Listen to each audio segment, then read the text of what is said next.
Welcome to Cannon Unbroken, hosted by Cannon Satig, a young advocate who transformed a rare diagnosis into a mission of hope. This podcast brings you powerful stories of courage, resilience, and triumph over adversity. Let's join Cannon now for this week's podcast. Hi, everyone. I'm Cannon Satig, and welcome back to Cannon Unbroken. Each episode, we get the chance to sit down with people who know what it takes to succeed under pressure and push through challenges. Today, I'm especially excited because my guest is one of the greatest goaltenders that the game of hockey has ever seen, a three-time Stanley Cup champion, Olympic gold medalist, and Hall of Famer, Marty Brodeur. Marty, thank you so much for being here. My pleasure. Awesome. So I just have a few questions that I wanna ask, and doesn't have to be too long. So we're just here to have a good time. Perfect. All right. So as you know, I've been a Devils fan for pretty much as long as I can remember. I've been going to games since I was, I don't know, 1 years old. Um, some of my earliest memories have been going to games. It's so awesome. We used to go and love watching you play. Um, before we get started with all the serious questions, how do you think we're looking going the season? You think we're looking good? We're looking up? Yeah, I think so. I think the boys are getting to know each other a lot. I think the group's been together Right. for a few years now, Hmm. and hopefully we'll get the Hughes brothers healthy.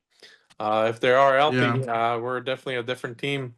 Jesper Bratt, he's a powerful player for us. Also, Right. you Right. always know what you're gonna get from Nico Isher. So we made some addition to help the depth of our team, and we thought Yeah. last year some of our problems in the playoffs and late in the season was our third and fourth line. We just wanted to get a little more size and a little Right. more skill, and I think we addressed that over the summer. Was not like one of the sexiest summer that we had, with bringing Dougie Yeah. Hamiltons and some big signings, but I thought we made some important ones, and looking forward to get starting here this month. Yeah. I mean, especially Jack Hughes coming off that injury, he's definitely going to be helpful to us in the stretch. So cool. Awesome. So obviously you've had your shares of ups and downs, whether it's, on the ice or just in your everyday life. Um, how do you keep yourself going when it kind of feels like, everything's stacked against you and the odds aren't really in your favor? Well, I think you have to believe in yourself, and you have to put goals out there that they're reachable. A lot of people that put themselves in trouble sometimes because you try to achieve a little too much, and sometimes looking just in front of you. And I always say that like I could have a start of a season that wasn't the way I wanted, or like the media, they said, oh, maybe it's this year he's going to decline. I Right. said, well, let's talk about it at the end of the year, and we'll see if I had a bad year or not. And so for me, I was really focused. I did it during games. I was playing like 5 minute segments at a time, trying to win every 5 minute I played. Right. I would look at my record over 10 games. If I was like 5-5 or if I was 7-3. And these are just goals that are attainable, close to you, that makes Right. you a lot easier to go through the sometimes difficulty that you have. And that really helped me out. And my goalie coach was really good at a young age when I started in the NHL. He really kind of pressured me on having those set goals, but shorter term goals, and not thinking too much about what you can't really control, past right in, what's going on in front of you. Right. Awesome. Yeah, I mean that sounds like, having good mentorship and people having support system around you really helps. So awesome. Um so one of the things that I think a lot of people listening can relate to are some of the injuries that you face. People with hypophosphatasia deal with a lot of pain every single day. And how do you push through and stay motivated when you don't feel like it, you're just feeling down? How do you stay motivated?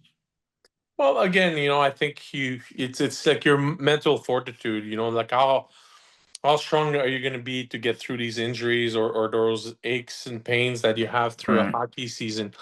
And in my own head, like my 80% was better than everybody's 100%. And so I just went out there, and even though I was injured, I just plowed through, knowing that I was going to get better, and I didn't have a chance to right. get injured. The big thing Hmm. in sports is injuries are hard to recover from, Right. and you have to make sure that you take care of your body a certain way that when you Hmm. do get injured, you're going to get back quicker. Like Right. the worst part is like when you're out of shape or you're not doing the right things and you get injured, it takes Hmm. double the time to get back at it. And so Right. when you prepare yourself for it, if you can, it's something that's really important.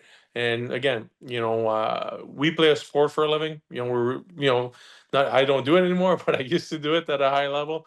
And you have to feel fortunate, Yeah. and injuries that happens. Sometimes it's an accident. Sometimes just your body gives up. Mhm. But you just got to keep going and keep thinking that you're going to get through it, as quick as possible. Always didn't want to miss time. The reason why I didn't want to miss time, I didn't want to give an opportunity to someone else to take my Right. spot, because there's only two spots in a hockey team for goalies. So if you give Yeah. your spot away, sometimes it's hard to get it back. And so that's why I played all my career thinking about that. Just make sure you take care of yourself and try to limit the injuries as much as possible. Sometimes it's impossible, but the things you can't control, you got to control them. Right. Yeah. So yeah, it sounds like, even when it's a minor injury, you just gotta push through and make sure you stay motivated to just kind of get things done and power through. So awesome. So a couple more questions I have. It Is there a time you could think of when you felt like you wanted to just give up, but you really just kept, you know, pushing through, prevailing? Tell us a little bit about that and what helped you keep going. Like what really kept you going?